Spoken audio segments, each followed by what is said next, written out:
I am sorry, इस साल आपका बेटा ग्रेजुएट नहीं हो सकता क्योंकि उसके दिमाग में सिर्फ ये चल रहा है दिल, मगर जिंदा हूं मैं। जहर जैसी कुछ दवाएं चाहिए।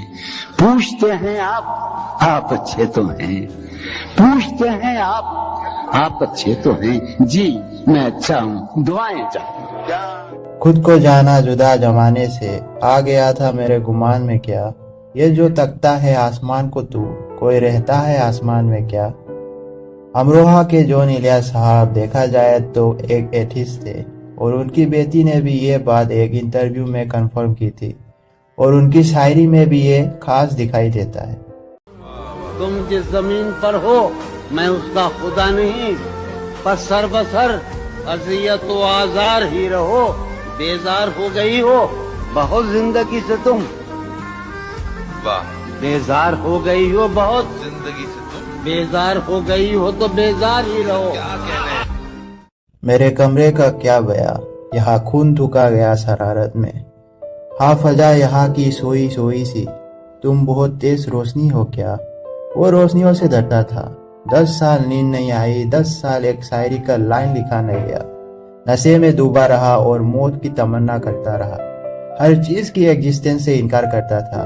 टीबी जैसी बीमारी की तमन्ना थी जो पूरी हो गई, और एक और तमन्ना थी जवानी में मरने की, वो पूरी ना हुई। बुढ़ापे के बिस्तर की मौत को बड़ी जलील मौत मानता था जॉन इलियास साहब। से रोशनियों से और लोगों से मुझे डर लगता था। मैं ज़हनी मरीज हो गया था। हालात थे, एहतियात थी। चांद की पिघली हुई चांदी में आओ कुछ रंगे सुखन खोलेंगे। तुम नहीं बोलती हो मत बोलो, हम भी अब तुमसे नहीं। असल में दुख दर्द के तमाशा देखने को लोगों को बहुत मजा आता है और जॉन इलिया वही दिखाता था। एक वीडियो है उनका दुबई का, जॉन इलिया उसमें अपने सीना पीट रहे और रो रो के कह रहे, मेरे बीवी बच्चे मुझे छोड़कर चले गए, मैं बर्बाद हो चुका हूँ, मेरा कोई नहीं, सब मर चुके हैं। तो ऑडियंस में से हंसने की आवाज आई। तो जॉन इलिया ने कहा ये हंसने की बात है। फिर कहा अच्छा ये हंसने की बात है। जॉन इलिया को समझने के लिए आपको बहुत मैच्योर होना पड़ेगा। जो मेरा ख्वाब है जिसे मैं कभी नहीं पा सकता, वो मेरा घर, मेरी बीवी, मेरे बच्चे सब मर गए, मैं तबाह होकर आया हूँ। ये हंसने की बात है? अच्छा ये हंसने की बात है? तुम जब आओगी तो खोया हुआ पाओगे मुझे, मेरी तन्हाई में ख्वाबों के सिवा कुछ भी। मेरे कमरे को सजाने की तमन्ना है तुम्हें, मेरे कमरे को सजाने की तमन्ना है तुम्हें, मेरे कमरे में किताबों के सिवा कुछ। जॉन इलिया साहब कभी भी नहीं चाहते थे कि वो इतना फेमस हो। वो हमेशा बंद कमरे में रहना पसंद करते थे।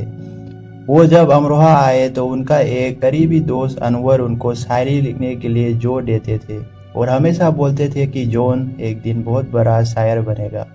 और ये बात जब 2002 में इंटरनेट पे पहली बार जॉन इलिया का क्लिप अपलोड किया गया तो सच भी हुई।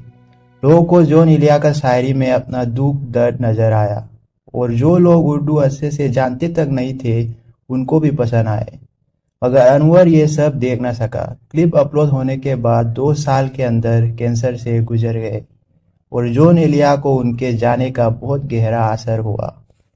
वो अपने शायरी में कहते भी है, बहरे फना में उतर गया है तू, खुशी ये है मुझे बर्बाद कर गया है तू।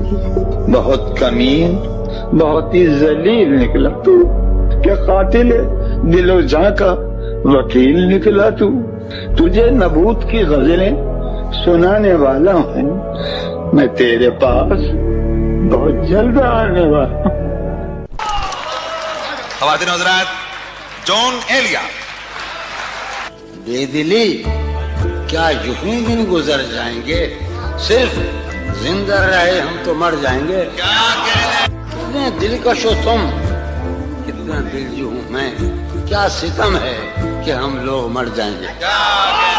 तू मेरा हौसला तो दे, दाद तो दे कि अब मुझे शौक़ कमाल भी नहीं, खौफ ज़वाल भी। क्या कहने हाल ये है कि मुझे हाल भी नहीं, अपना ख्याल भी नहीं, उसका ख्याल क्या कहने